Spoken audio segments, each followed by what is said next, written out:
উপস্থিত আমি মোহাম্মদ রিয়াজ, শিক্ষালয় 2.0 একাডেমিতে তোমাদের স্বাগত। আজকে উপসেট নিয়ে আমরা কথা বলবো। আচ্ছা দেখো, উপসেট মানে হচ্ছে সাবসেট। উপসেট মানে কি? সাবসেট। উপসেট হচ্ছে সাবসেট। আমরা এই প্রতীকটাকে উপসেট দিয়ে আমরা প্রমাণ করে থাকবো। এটাকে কি বলা হয় বলো তো? উপসেট বলা হয়। এটাকে কি বলা হয়? উপসেট বলা হয়। এই প্রতীকটা হচ্ছে উপসেটের প্রতীক, ঠিক আছে? আচ্ছা চলো তো আমরা দেখি উপসেটটা কি। উপসেট হচ্ছে কোনো সেট থেকে আমরা যতগুলো সেট গঠন করতে পারবো, যদি কোনো একটি সেট থেকে আরো যতগুলো সেট গঠন করতে পারবো, তাদের প্রত্যেকটিকে আমরা কি বলে থাকবো? উপসেট বলে থাকবো, ঠিক আছে? ওই সেটটির উপসেট বলে থাকবো। চলো আমরা বিষয়টা বুঝি কিভাবে হলো। ধরো এই একটি সেট, ধরো এই হলো একটি সেট। এর উপাদানগুলো হচ্ছে এ এবং বি, অর্থাৎ দুইটি উপাদান রয়েছে। তা আমরা এটাকে যদি একটা সেট করে নিই, অর্থাৎ এটার উপসেটগুলো কি কি হতে পারে? এটার উপসেটগুলো হতে পারে এ বি নিজে উপসেট হতে পারে, এবং এ নিজে একটা উপসেট হতে পারে, এবং বি নিজে একটা উপসেট হতে পারে। আর আরেকটি গুরুত্বপূর্ণ হচ্ছে ফাঁকা সেট। আরেকটি গুরুত্বপূর্ণ কি? ফাঁকা সেট। আচ্ছা ফাঁকা সেটটা কি তাহলে বলো তো? ফাঁকা সেটটা হবে সব সেটের উপসেট। ফাঁকা সেটটা কি হবে? সব সেটের উপসেট।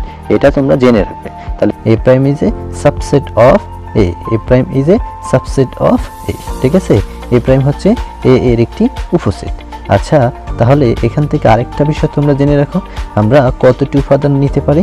আমরা এখান থেকে দুটি উপাদান থাকে চারটি উপসেট গঠন করতে পারছি, তাই না? অর্থাৎ এই সেটের দুটি উপাদান থাকে, আমরা চারটি উপসেট গঠন করতে পারছি। এখন বলো তো, যদি তিনটি উপাদান থাকে তাহলে আমরা কিভাবে গঠন করতে পারি?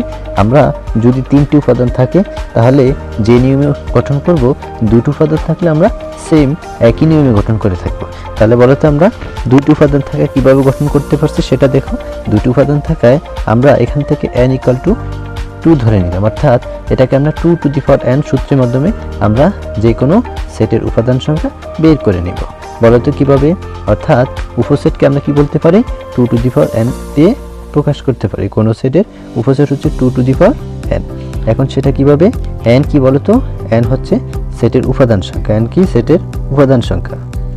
n হচ্ছে ওই সেটের উপাদান সংখ্যা, অর্থাৎ এই সেটটিতে উপাদান সংখ্যা রয়েছে দুটি, অর্থাৎ n এর মান হচ্ছে 2, অর্থাৎ 2n সূত্র দিয়ে যদি আমরা উপসেট সংখ্যা বের করতে চাই, n এর মান হচ্ছে 2, 2টা গুণ করে দিলে 4। তো একই রকমভাবে 3টি হলে 9, এবং 4টি হলে 16, এবং 5টি হলে 32, অর্থাৎ কোনো সেটের উপাদান সংখ্যা যতটি হবে তাহলে আমরা 2n সূত্র দিয়ে ওই সেটের উপসেট সংখ্যা বের করে দিতে পারি, ঠিক আছে?